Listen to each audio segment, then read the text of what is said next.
You're listening to 90 Day Soulmate with the Relationship Engineers, Jim Gulnick and Lisett Guevara, only on LA Talk Radio.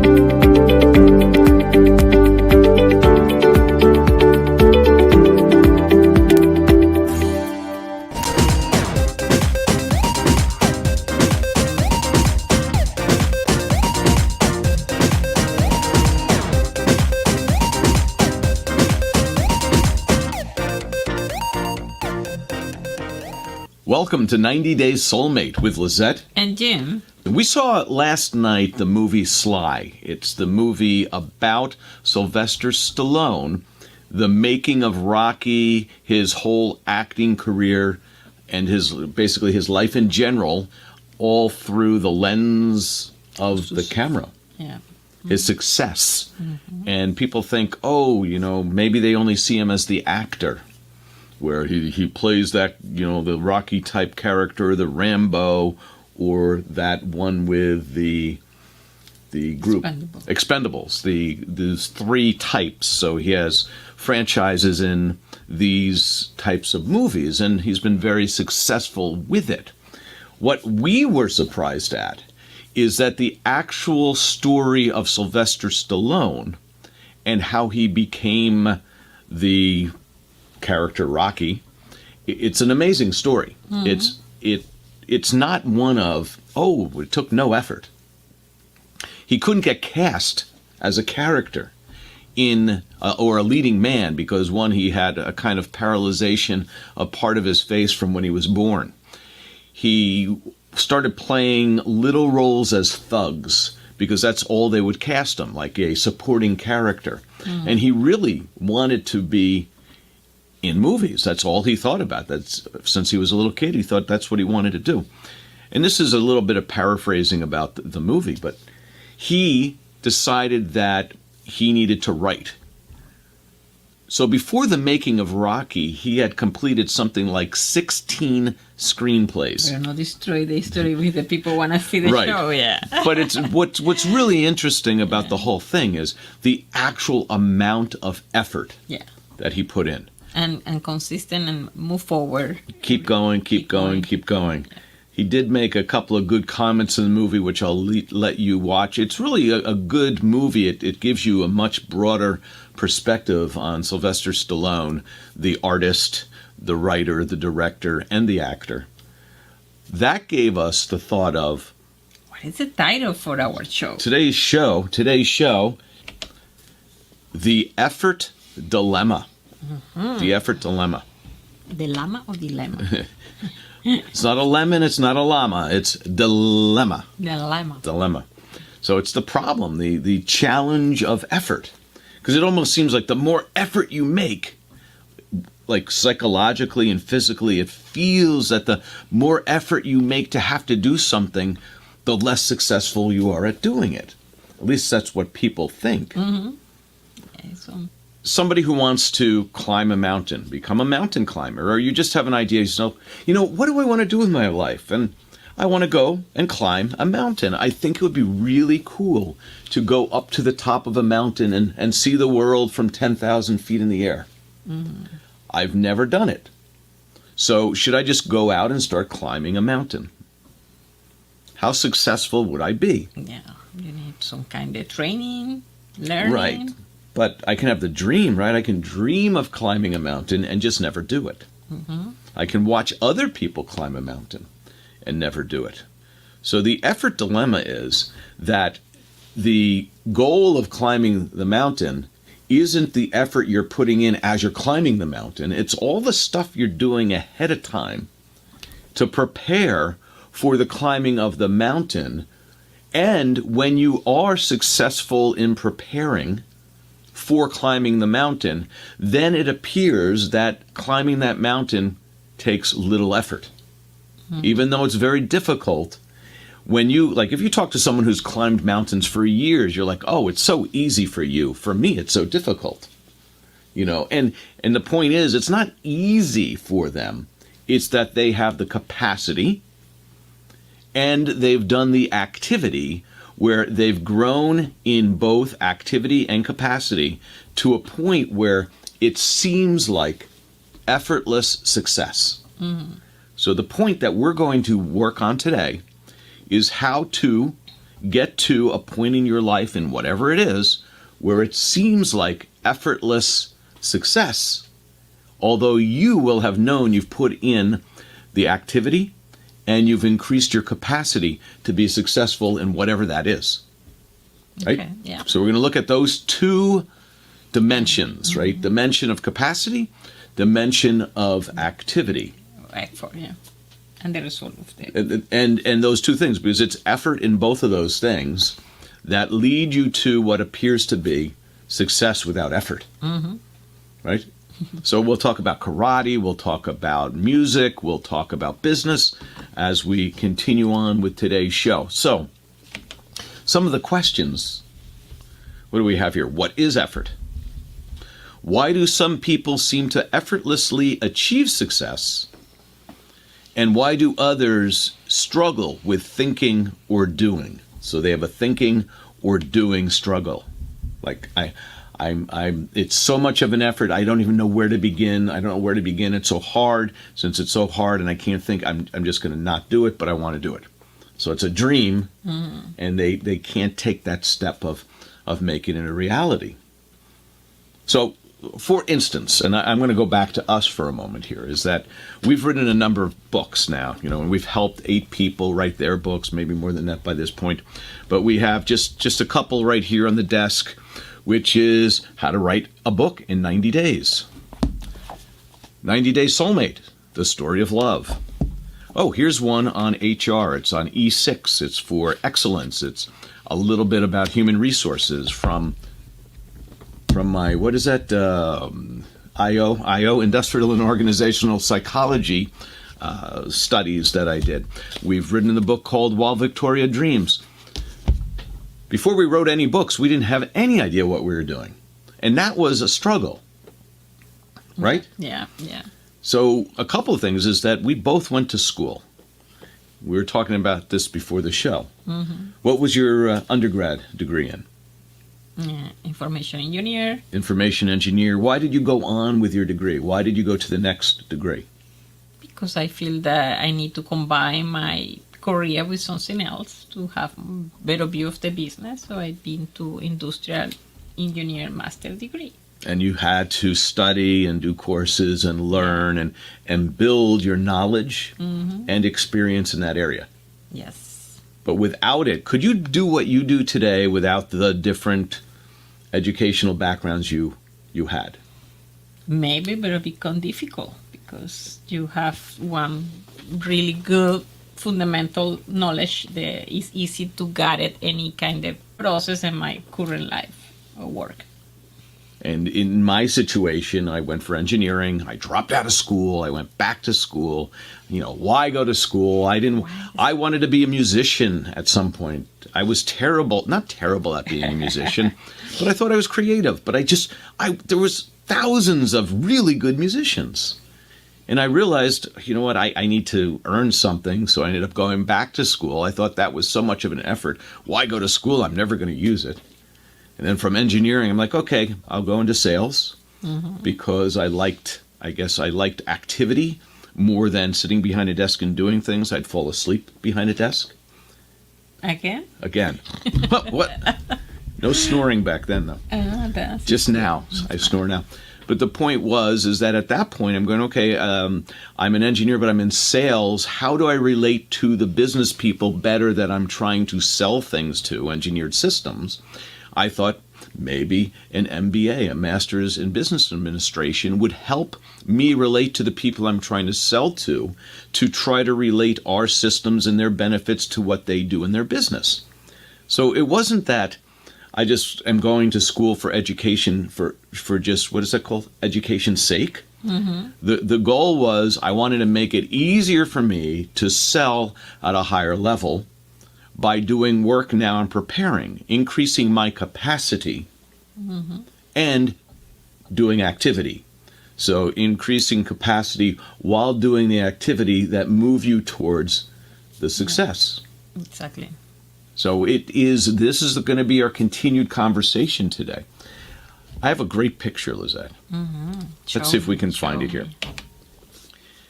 We have a larger gentleman and a smaller gentleman. We have a jockey, and I guess the jockey's buddy. Who knows who this other gentleman is? In any case, I saw this picture and I thought, if there is a 50-pound weight on the ground, who would have an easier time picking it up? Who would have to expend more effort in picking it up? So what if the weight was 200 pounds, and maybe the big guy was strong? Would he pick it up and exert more effort or less effort than the small guy? And what if the small guy couldn't pick it up and the big guy could? We talked about this before the show. What if the big guy had health issues, cardiovascular issues, lung issues, that his heart system, his arm system, that he looked big, but he was really weak. And he tried to pick it up, but his heart really beat hard. He fell over, couldn't do it, where the little guy put all his effort in and was able to pick it up because he's an athlete. He's able to lift. The small guy might be really strong. But again, if they both pick up the 200-pound weight, who put in more effort? That's a good question. Because that we read a research paper on the perception of effort. Yeah. Part is the actual physical, you lifted something and it was 200 pounds, so you put in a weight-based, the force necessary to move this thing. You put it in, they put it in, it was the same effort. Now, psychologically, one person may feel like it was at the top of whatever they could lift. Depending on the noise they make. And I put in so much effort, and the other person just picks it up. Now, they both actually put in the same amount of physical effort because the physical movement was this much. But emotionally, mentally, how they felt about it, all these other things come into play. And we're going to talk a little bit about that in today. So there's force-based, the study talks about 3 different ways of measuring effort, or at least measuring the perception of effort. One is force-based. When you lift a weight, there's a force that's needed to lift the weight. But there's also the physical aspect of it, the muscles that come into play, and the cognitive, the brain and what it's thinking, and the stress that is self-induced just from thinking about it, is that we can stress ourselves out. The mind, can worry. I got to lift this thing. I'm worried about it. I'm already starting to get shakes. I know I'm going to hurt afterwards because it was a workout and it was at my extreme limit of my ability. And your brain can create this perception of effort. It's like anxiety. So is that more effort? Or is it the perception of effort? Again, a lot of times we perceive effort because we don't have the capacity to do something and we haven't done successfully the activity before. We haven't built on our capacity, haven't built on the doing part. And so the effort feels like we can't do it. It's such an effort. Where somebody else who has put in the time to mentally understand that they can do it and put in the action to be able to physically do it may say, oh, I can do it, and no problem. And now it really is the same force needed, but one was psychologically inducing stress, which they perceived as effort, and the other one was just doing it and they didn't perceive it as much effort at all. So who really actually did have more effort? It's difficult to measure. The other we talk about is the knowledge and processing power. So when it comes to like arithmetic, so you give 2 people a problem to do, paper, you're in school and maybe it's an English class, maybe it's math, maybe it's science, and you have to do something. If somebody has more knowledge on how to do it and they have more practice and they have more processes for actually understanding how to do it, they may think it's easy. And the other person may have no idea what they're doing, or they think they might, and they might spend hours trying to figure it out. And mentally, they've made all this additional effort, but it could be in the wrong direction. So is effort that's applied in the wrong direction actually effort? Yeah, can be. It can be. Yeah. So when you're struggling with something and you're doing it the wrong way, and we're going to talk about that in a little bit as well, you're spending effort, but you're not getting results. So knowing where to put the effort is part of the knowledge and capacity, right? You're building your capacity to do something, and it reduces the effort because then you start to learn what's the proper way, the direction of where you should be spending your effort. So that's one. Let's go to the second one here. Mediation based. Oh, here we go. Let's bring it up on screen. So capacity versus task performance, meaning if I have additional capacity, I went to school for an engineering degree and now I'm doing basic math, and they put me up against a kindergartner to do some advanced math problems. I have some capacity, and so my performance in that task should be better. So what happens if two people have similar capacity but different performance outcomes? Maybe found different result. So the performance is different. What was and this mediation based effort is, what were the mediating factors that got in the way of the capacity and the performance? And so that mediating factors, that was how they were measuring effort. So this is the second measure of effort, which is, okay, you've got the capacity, and here when you try to do something, maybe you're worried, maybe it's at work and you're in sales and you're making a sales call.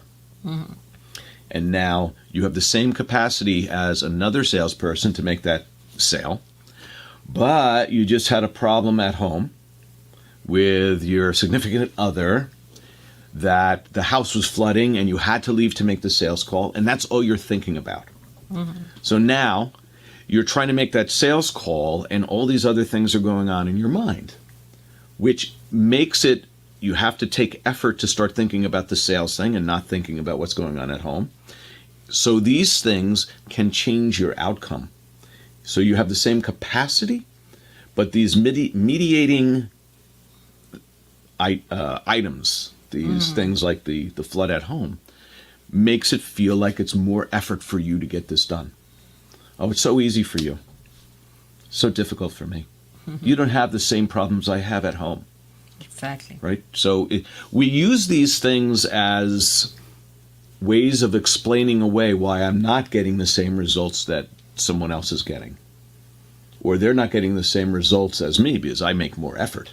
It may have nothing to do with that. It may actually be that you have more capacity and more experience, and therefore it's easier for you because you aren't going in the wrong direction on things. So you're making less effort, really less physical and mental effort to get something successfully done. And somebody who's putting more effort in but in the wrong direction isn't getting the same results. Like when you mentioned that, I reading a book about the brain, based upon the theory that some woman is multitasking and men no, something like that. The article talking about the brain really need to be focused on one thing if you want to do that. You maybe have something in the same time, but your brain be focused on something. So if you are distracting, so you have, like you say, the same capacity to people, but your brain is trying to do multitasking, maybe the performance is different. So if I know somebody who has like attention disorder, and they get distracted a lot over little simple things and they can't actually remember what they were just doing, that person may think they need more of an effort to get something done. However, when they are really focused on something, they can focus in a way that someone else can't. And therefore, it almost seems like less effort. So it's both. You can. Right? No, I see also for audit, I have a team members, and I see team members really in the middle of the audit is listen, is document, make the work. Other is just listen or make a note. And then at the end, when I collect the information, I see the difference between one to the other. We have the same room, the same meeting, but the outcome, how document the result is different. So I see the other person maybe say, oh, let me today to do my report. I see the people is working in the middle of the night and send to you the report. The other doing and the send. Right away. Yeah, right away, yeah. So when we come back, we're going to talk more about capacity and effort and the way to measure effort in something that you do, and why people are getting more better results with less effort, or worse results with more effort. And I think by the end of today's show, we'll kind of understand how to focus our effort to get the best results. We'll be back after this message. Tired of attracting the wrong type of guy, it was time to give something else a try. She got her computer and started to plan, and created a process to find her man. Soon she went on a perfect date, and then she knew it must be fate. In just 90 days, that is all it took. How she found her match? It is in the book. 90 Days Soulmate is brought to you by 90 Days Solutions. Welcome back to 90 Days Soulmate with Lisett and Jim. Today we're talking about effort. The effort dilemma, meaning what really is effort? What do we struggle with? What is easy? What do we believe is easy for somebody? For instance, you see Barry Manilow. And when I was a kid, I'm like, oh my gosh, amazing voice, great songwriter. And I would look at him and I'm going, he was born with that. It's so easy for him, right? Because he makes it look effortless. But yet, like we talked about Sylvester Stallone, probably wrote songs for years, worked on music, and you only see the result. And when you see the result, you're going, he's lucky. He's lucky. Lucky person. Now, there are people who are born with certain aspects to what they are and who they are to make certain things easier for them. Like there are some people who may never be able to carry a tune. No. So I see people they born so smart. A kid like that you see, this is a genius kid, and then grew up, and he's not used this talent in anything. They have the capacity, but they don't know how to. Maybe they aren't emotionally smart. And I don't want to use that as emotionally smart. Emotionally intelligent. Like they have this capacity, but they have a hard time dealing with people. Maybe they're very introverted and they're very shy, so they can't take that capacity and translate it into a business meeting with other people because they can't relate to those other people. Yeah. So like that. And I remember going to school, and I told you about the one kid in my class, and he was like a 4.0 student, aced everything he did. But he sat there and he rocked at his desk, and he really didn't talk with anyone. He was really smart. And likable guy, but really quiet, and he would never speak up. But he really had the capacity to do math and science and engineering unlike anybody else in our class. So it can be, you got to have that balance, right? Yeah. So the balance of capacity and activity. And part of activity is interfacing with other people. So let's go back to this mediation-based perception of effort. How about people who have varying capacity but similar performance? You grow up with somebody, and I remember when I was in 7th grade, one of the kids in my class looked like he was already 18. He was almost 6 foot tall. He had muscles. He looked like he should be able to do anything physically. But he never really applied physical stuff. He didn't get involved in sports. He was big like he could, but he didn't. So in gym class, when you would do a sport with him, he didn't know how to dribble a basketball. He didn't know how to throw a football. He just kind of stood and was big. And so the little kids who didn't have what would have been his capacity, his natural capacity, would run circles around him, literally. And I think I talked about this too, is that I grew up as the little kid, right? So I was a little kid, and I was playing with my brother and the older kids on the street. So I was one of the little kids on the street. And you'd always try to play with the older kids, which made you push your physical limit. And so you would tend to develop a little bit faster because you were trying to keep up with kids who were a year, 2, 3 years older physically than you. Then when you got to be their age, you were already a little bit physically ahead on some of the skill development, some of the strength development. So that can be the opposite, is say there's an older person growing up with younger people, and if they tend to play and do things on the younger person's level, they may not be pushing themselves physically and mentally. Yeah, because they don't have the situation. They don't have the situation. Yeah. So a lot of this is conditional. What your parents, what your family, what your environment's like. It's a lot of variance, yes. Oh, and here's another one. So does effort itself mediate performance? That's a good question. So does the effort you put in give you better performance or not? And again, is it the effort in the right direction? Yeah. So you could put a lot of effort in and not have the capacity. I mean, I don't already have the knowledge to do it, but I'm putting a lot of effort in, and no matter what I do, I'm coming up with the wrong answer. Or I'm putting a lot of effort in playing basketball, but when it comes to shooting, I don't actually know how to shoot. So I'm putting a lot of effort in. Yeah. So sometimes effort can overcompensate for a lack of ability. And sometimes, on the other hand, you can put in a lot of effort and it actually does nothing to help. Let's move on to the next one, which is a little bit more. And we just talked about this. You put in more effort, but you're doing an incorrect performance. And then there's stuff like a ceiling effect. And I thought this was kind of interesting.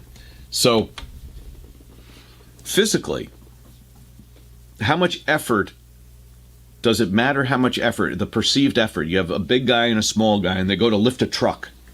And they both try to lift the truck, and neither of them can lift the truck. Who put in more effort? Same question before, we don't know. If you get no result, does it even matter? Yeah. So all of this is really based upon the idea of you want to get a result. Because once you get a result, you have something that gives you feedback. It's a feedback loop. To understand, do I need to do something different to do it better and easier next time? But if you get no result, you don't know what's wrong. Oh, I need to be stronger to lift this truck. But what if this truck is so heavy that no matter how strong you got, you could never lift it? Then you had to start using your brain and going, I need leverage. Oh, I don't know anything about the theory of leverage. I need to know what a fulcrum is. I need to know the distance from the fulcrum times the weight here has to be equal to the distance of the fulcrum here times the weight here. And I now know something in my knowledge that allows me to now lift the truck because I know fulcrums. So it's do I have a ceiling effect based upon one of the aspects of something that I have? Physical quantity, high jump. You can't high jump 20 feet. But if you have a pole, maybe you can pole vault 20 feet. So it's that interaction. The other is solving a quantum equation.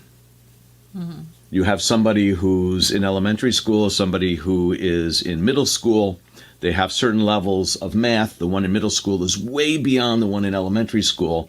You give them both a quantum math problem about where an atom is in its rotation around a neutron, and go calculate it. And they have no idea what to do.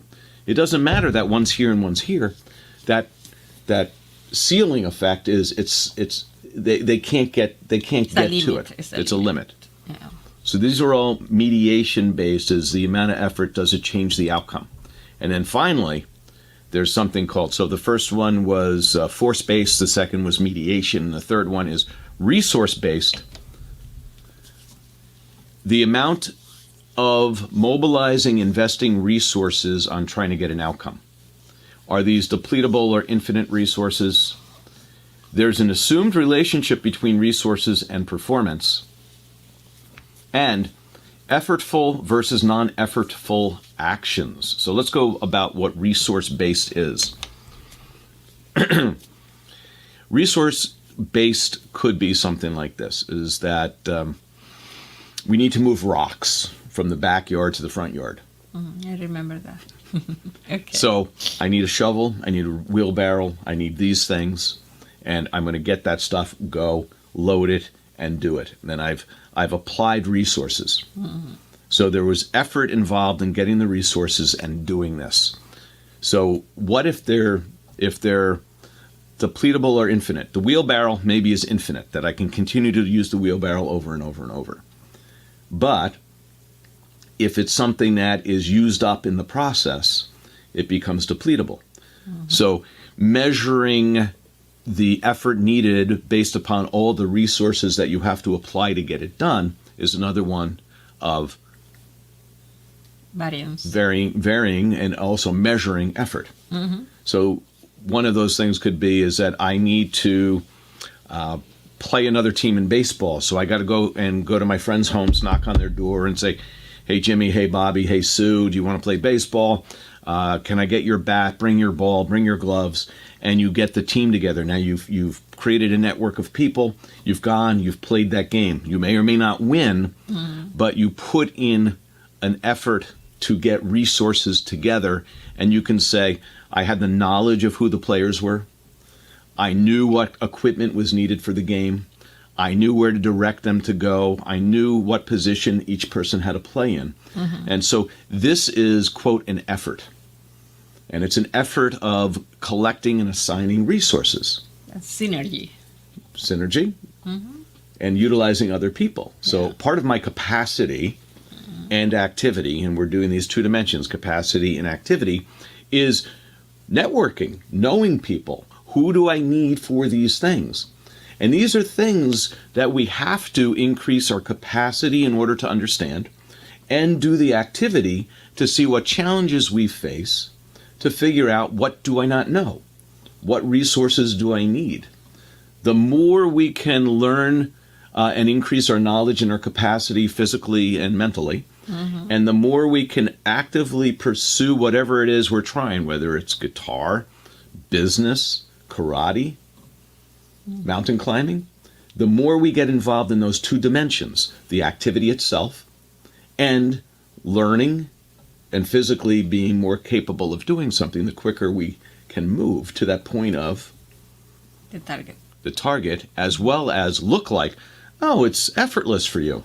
And it's effortless for you when you know what you're doing, you've got the capacity to do it, and you've been doing the activity and you're taking daily activity.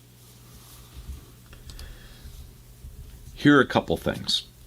I think this is one of these is your example here, and maybe we'll just go here. So, factors that, motivation, capacity, effort, and performance. So we're going to roll motivation in here too. Is that sometimes people have the capacity to do something, but what mediates performance or effort is motivation. You want to tell that 33-person corporate retreat story? Yeah, that is interesting. So we have one corporate call us to say we need to train all top management for 3 or 4 different countries and one training for 3 days and one farm.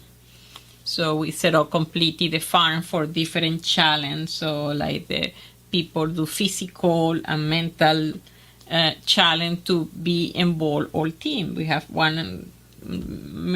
than one some target to achieve. So one of the training is we have a big lake. In the middle of the lake is an island. So we put a cord and the people need to go from like a rope cord. Need to go to the one to the middle, like that, and then it's 33 people, different age, different shape. It's all managers. And the surprise for us is everyone, and also one physical guy that looks like he has the capacity, he do that in the middle, fall in the water. He fall in the water. So. And the 33, just 2 person can achieve from the beginning to the end. So what's different about them? Okay, so one is a woman and one fat guy. So I start to say, what is the difference for these 2 people? Is the only 2 people new in the company. So the old people have more than 5 years in the company. These people have just 3 weeks was hired and pushing in this training. So our analysis that they want to show they are strong or the best for the company. So sometimes it's motivation. They haven't learned incorrect performance yet. Yeah, maybe. They haven't joined the team yet. They needed to fall in the water to be part of the team. But that's interesting. Is so they want to prove themselves, and they go to that extra effort to prove themselves, and maybe the others are like, you know what, this is a retreat. I really don't care. Why that's you need weird. to do the that's effort? Interesting. Yeah, we do the effort to the end, and that's training. Have many interesting learn also for us that we are the trainers. Yeah. So another one in here is, and maybe you've heard this story out there, which is the Army Jeep. So going back, and I don't know what war this was in, but there were 4 guys in an Army Jeep, and they were going down a path, let's just call it a jungle path. And as they were coming down this path, they heard gunfire ahead.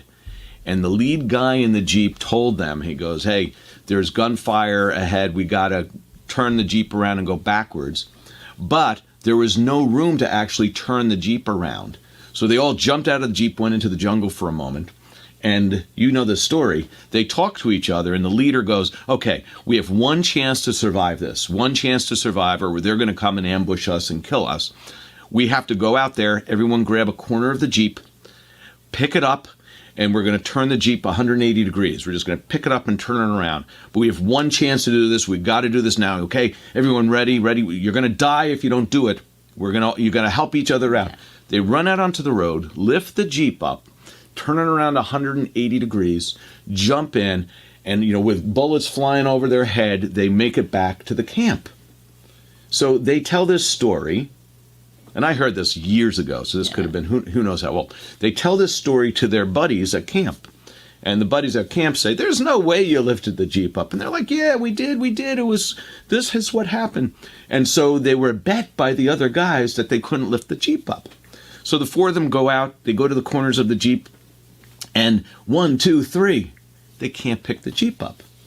And you know the whole story, and I'm assuming many of you know the story. It's the motivation, the adrenaline, the is life or death situation. Yeah. And when it wasn't life or death anymore, but it was just a bet, the honor of a bet, the whole situation changed. So the motivating factor in these things can make a big difference. Mm-hmm. If you're just doing a proposal because you just have to do a proposal, compared to do a proposal where the survival of your company is based upon the outcome of this proposal, your motivation to do it right and do it clearly. And review and check in and verify everything is good and attractive for the proposal, So motivation is a mediating factor in the application of effort. It actually increases your capacity physically and mentally. So it can give you the adrenaline to physically do something. It can also give you the focus with somebody who has a little bit of lack of focus. It can give you the focus to do something that you wouldn't normally be able to do given all the free time. Like for me personally, to put together a presentation, I do best when I have limited time and I have to get it done because there's a show that has to go on the air. Exactly like 10 minutes ago. But if I had 3 weeks to work on the presentation, it's like those guys in camp trying to lift the Jeep. Just doesn't happen, doesn't get done. When we come back, we're going to talk more about motivating factors, effort, and performance on the Effort Dilemma with Lisett and Jim on 90 Day Soulmate. Tired of attracting the wrong type of guy, it was time to give something else a try. She got her computer and started to plan and created a process to find her man. Soon she went on a perfect date. And then she knew it must be fate. In just 90 days, that is all it took. How she found her match? It is in the book. 90 Days Soulmate is brought to you by 90 Days Solutions.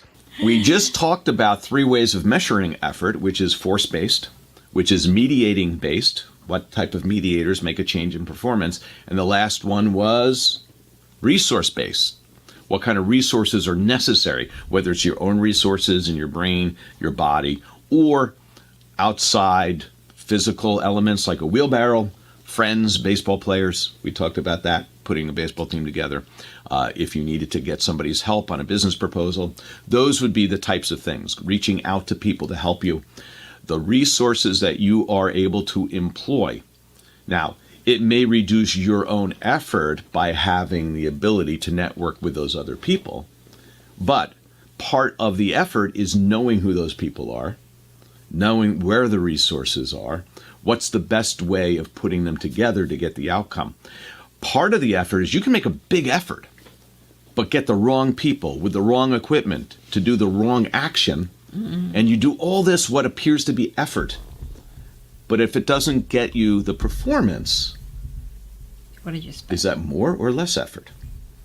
You know, is the person who knows the people to get, the resources to get, and what needs to be done, and can do it in 1/3 the time, are they doing it and it's so easy for them?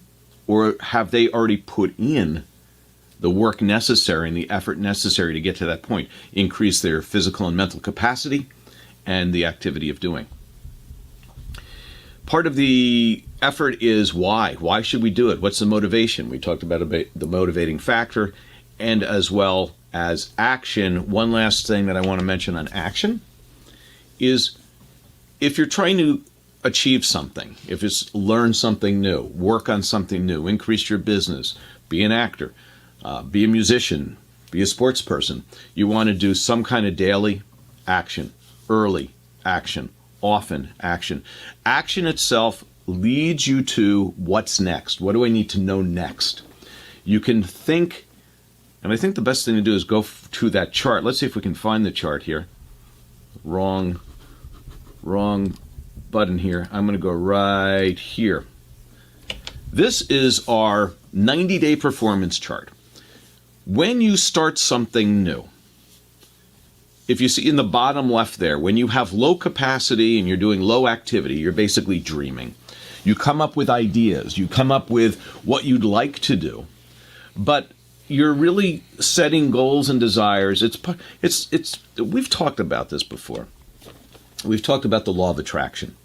You can focus on something, you can think about something, but until you start the action of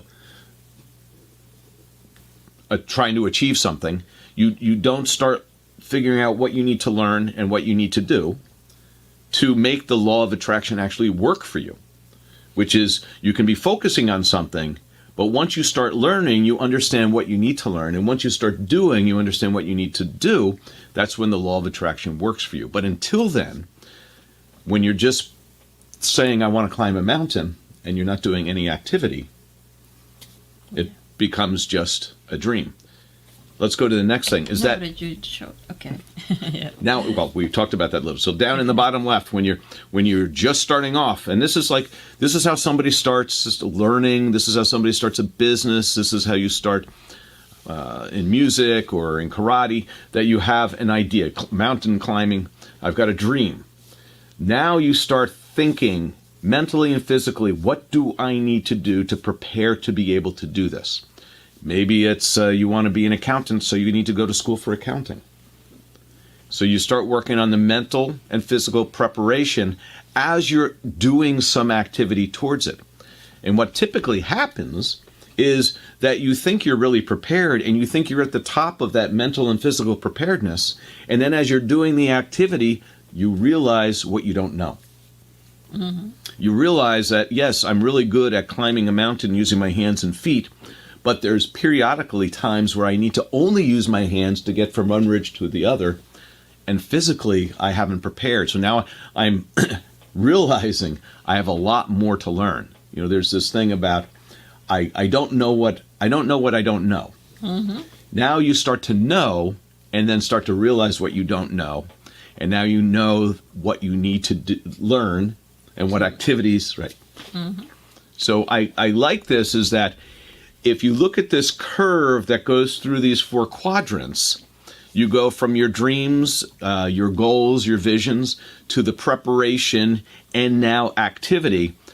The one thing that we put in here in this chart is failing. There's going to be doldrums and storms, times when there's no wind, times when there's wind at your face and waves at your front. But if you're doing the activity and you feel like you're failing, you're learning what it takes to prepare more mentally and physically, what you need to be doing, so you can then get into what we call effortless success, or what appears to others as effortless success. Somebody who's so good at playing the trumpet that it just seems like they can just play anything.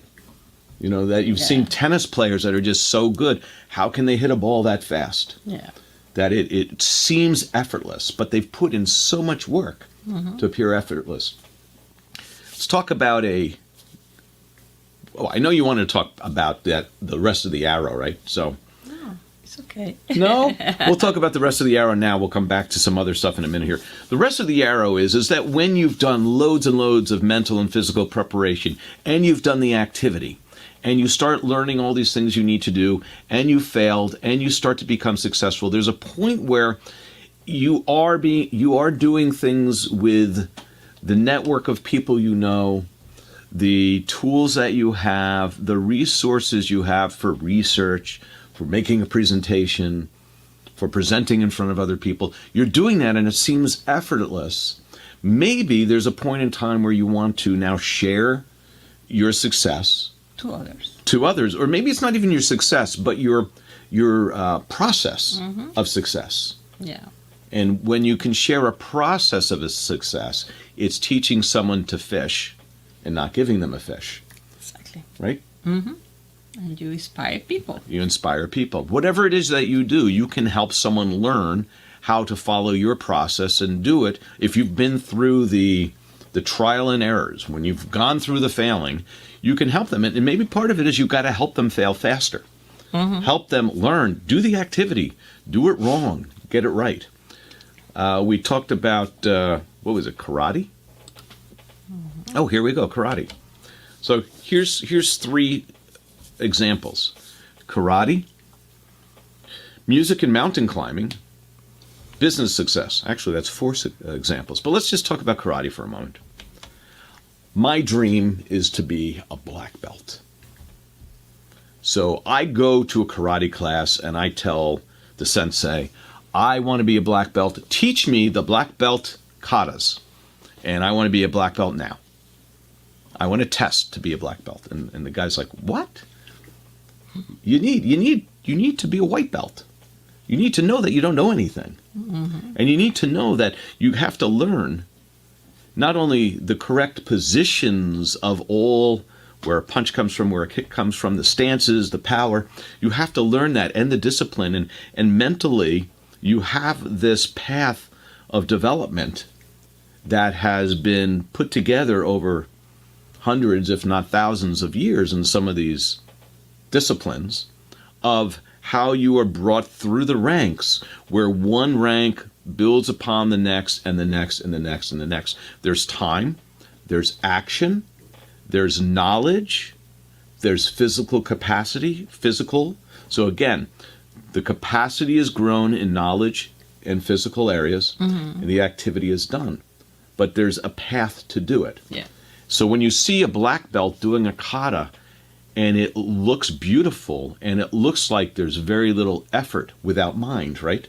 They're supposed to do it without mind? No. No? You have to use your mind. But you prepare yourself through repetitive processes where it appears to somebody onlooking like, wow, that it's an amazing aspect.